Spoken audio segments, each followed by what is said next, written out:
Olá, eu sou o Prestige Man e esse é o canal do equipamento de tênis. O nosso assunto de hoje é apresentar para vocês um review desta raquete, que é a Wilson Ultra Pro 95, a raquete que é usada pelo Kei Nishikori. Esse é o nosso assunto de hoje. Se você ainda não fez a sua inscrição no nosso canal, faça a inscrição aí na parte de baixo, acione o sininho e toda vez que houver um vídeo novo sobre equipamentos de tênis, você vai ser avisado, tá? Se você precisar de um acompanhamento mais técnico para a troca de equipamento de tênis, raquetes, cordas, customização, tênis, esses assuntos todos, eu vou deixar o meu contato aqui na descrição do vídeo e você pode me encontrar ou no WhatsApp ou no Telegram, tá? Também convido você a dar uma olhada aqui nos dois botões disponíveis no nosso canal. O botão Valeu, que é o botão que você ajuda esse canal para que ele continue existindo, e também o botão Seja Membro, que faz com que você participe desse canal de uma maneira mais próxima, tá? Muito bem, o nosso assunto de hoje é apresentar para vocês um review desta raquete. Esta raquete é a raquete de uso do Kei Nishikori. Fiz o teste com ela em quadra, já descobri que apesar dela ter aqui a pintura de uma Ultra, tá? Deixa eu só apresentar para você quais são as características dessa raquete, tá? Quais são as suas especificações e como foi feito o review dessa raquete, tá? A Wilson Ultra Tour 95, que é essa com essa pintura, ela tem cabeça 95, o padrão dela é mais alongado, 27 1/4, um pouquinho mais longa, né? E ela está aqui pronta para jogar com minha corda, o meu overgrip e o meu elástico, colocando sobre a balança 340 gramas. Tem um swing weight em torno de 328 a 330, o swing weight dessa raquete. A rigidez dela 61, 62, aparentemente mais para 61, né? E a medida do BIM, a medida da largura da raquete aqui ela tem 22 milímetros, aqui 23,5 e aqui 21,5, tá? Então ela tem uma espessura variável, tá? O padrão de cordas dessa raquete é de 16 por 20 e o equilíbrio dela, colocando sobre a máquina, 328 milímetros, tá? Está aqui encordoada com uma Grapo Snake M8 de 1.25 com 50 libras e o teste dessa raquete foi feito em quadras de Hard True e também em quadras de Saibro, usando a bola Go Coach e também a bola Tecnifiber X1, tá? Eu disse para você que ela parece ser uma Ultra, mas na verdade é outra, e eu fiz questão de trazer aqui o modelo que é o modelo real dessa raquete, que é o mesmo dessa aqui, que eu já fiz review antes aqui no canal, que é a Wilson N Tour. Possivelmente essa aqui ou é a N Tour ou é a K Tour, né, que é a posterior a esse modelo, que também tem a mesma característica, mesma especificação. A diferença é que essa raquete aqui tem um peso diferenciado por conta de eu, quando comprei, ela veio já customizada de outra forma, então ela é um pouquinho mais leve do que essa aqui, tá? Vou falar para você como é que foi feito o teste. Nós jogamos em quadras, como eu disse, em quadras de Saibro e de Hard True, em jogos de simples, em jogos de duplas, em jogos e treinos com jogadores do mesmo nível que eu, em treinos com jogadores melhores do que eu e em duplas com os velhinhos, já mais velhos do que eu, da minha idade para cima, aquele tipo de dupla que a bola é bem sem peso e o pessoal empurra a bola, tá? Então ela foi testada em várias situações e eu vou passar para você o que eu encontrei dessa raquete em quadra, tá? Primeiro item é o ground stroke, troca de bolas no fundo de quadra, e eu diria que ela tem um ground stroke muito bom, tá? Daria uma nota 8,5 para o ground stroke dessa raquete. Não sei, não me lembro mais qual foi a nota dada para essa raquete aqui, mas essa raquete tem uma boa troca de bolas no fundo, tem uma estabilidade bastante razoável, não é tão maravilhosa assim, mas para uma raquete com essas características, eu diria que o ground stroke é tranquilo, 8,5, uma nota boa para troca de bolas no fundo. Uma raquete com cabeça um pouco menor, padrão 16x20 também exige um pouco mais do que padrões mais abertos, mas nenhuma dificuldade em termos de troca de bola, né? Estabilidade é suficiente, principalmente a manuseabilidade também é muito boa, e eu diria que o ground stroke é um dos pontos altos dessa raquete, tá? Vamos para o voleio, que está lá na rede, tem que bloquear a bola, tem que volear para matar o ponto. Eu daria para essa raquete uma nota 8,2. Achei bastante manuseável, e na minha avaliação a manuseabilidade dela também é muito boa, né? E essa manuseabilidade faz com que ela tenha uma boa ação na hora que você vai volear.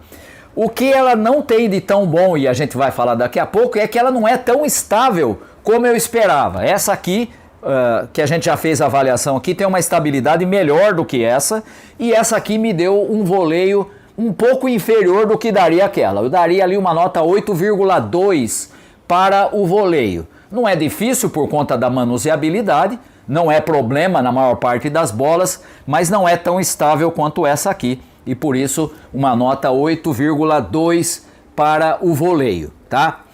O saque dessa raquete, achei bom, daria uma nota 8,4 para o saque, nenhuma dificuldade na variação de efeitos, saque de slice para abrir a quadra, saque com kick, não é? O chamado saque American Twist também não é problema, tem estabilidade suficiente para isso, solta a bola suficiente para saques mais rápidos, daria uma nota 8,4 para o saque, um bom saque, tá? Bastante decente, sem nenhuma dificuldade. A devolução do saque eu diria que é quase tão boa quanto o saque. Eu daria uma nota 8,3. Bem semelhante, tem a estabilidade necessária para bolas mais rápidas, tem a manuseabilidade muito boa para aquelas bolas mais lentas que chegam para você devolver, e que principalmente com aquele saquezinho pingadinho, quando você precisa devolver aquela bola sem peso e você tem que entrar no saque, na devolução de saque, ela funciona muito bem. Daria uma nota 8,3 para a devolução de saque, tá? Vamos agora para os dois itens que são os opostos, a potência e o controle. Nessa raquete eu diria que há um excelente equilíbrio entre o controle e a potência. Eu daria para a potência dela uma nota 8. Não é uma raquete voltada para a potência, longe de ser uma raquete com essa característica. A sua prioridade é mais o controle, aliás, como é a maior parte das raquetes Pro Stock que a gente encontra hoje em dia, né? São poucas as raquetes que têm uma potência muito alta. Normalmente os jogadores profissionais geram a sua própria potência por conta da sua técnica bem formada, por conta do seu movimento bastante rápido, e essa raquete aqui não é diferente, tá? Ali eu daria para ela uma nota 8 na potência, já no controle ela é superior, eu daria uma nota 8,4 para o controle. Mas veja que não é assim tão distante, e o que faz dessa raquete uma raquete que tem um excelente equilíbrio, ou seja, ela não é assim tão raquítica em termos de potência, mas também não é aquela raquete que não solta nada a bola, né? Que é tipo como seria, por exemplo, uma PT57A, que é de extremo controle e que solta muito pouco a bola, né? Não, ela tem um equilíbrio melhor entre controle e potência. Eu daria então 8 para a potência, 8,4 para o controle. É melhor no controle do que na potência, mas tem um bom equilíbrio entre elas, tá? Outro item que me chamou a atenção nessa raquete foi a manuseabilidade. Eu daria uma nota 8,5 para a manuseabilidade.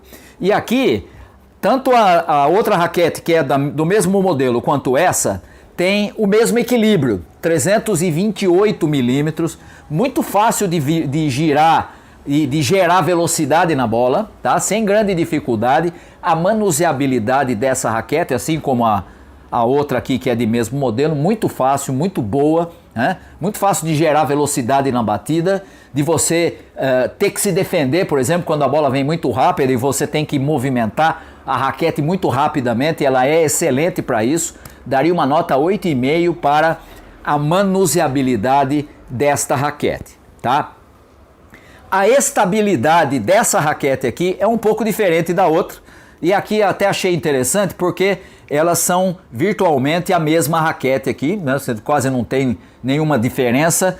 Possivelmente pode ser que essa seja, como eu disse, a K-Tour em vez de ser a N-Tour, que é um pouquinho mais flexível, mas a estabilidade dessa raquete é um pouquinho inferior a dessa. Essa raquete aqui tem uma estabilidade excepcional, a N-Tour da Justine Henin.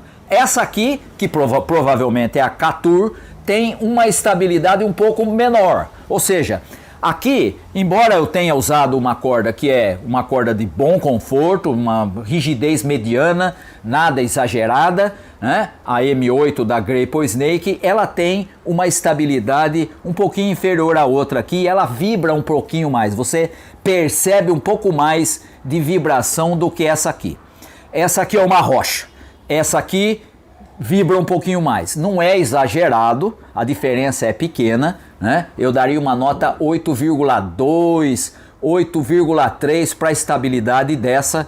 Essa aqui eu não me lembro qual foi a nota, mas deve ter sido lá acima de 8,8 por aí, né? Essa raquete aqui é um pouquinho menos estável do que a outra versão, tá? Mesmo tendo bastante semelhança. Eu daria para a estabilidade 8,3, tá? Excelente para a estabilidade dela. Achei que vibra um pouquinho mais do que a da Justine Henin, tá?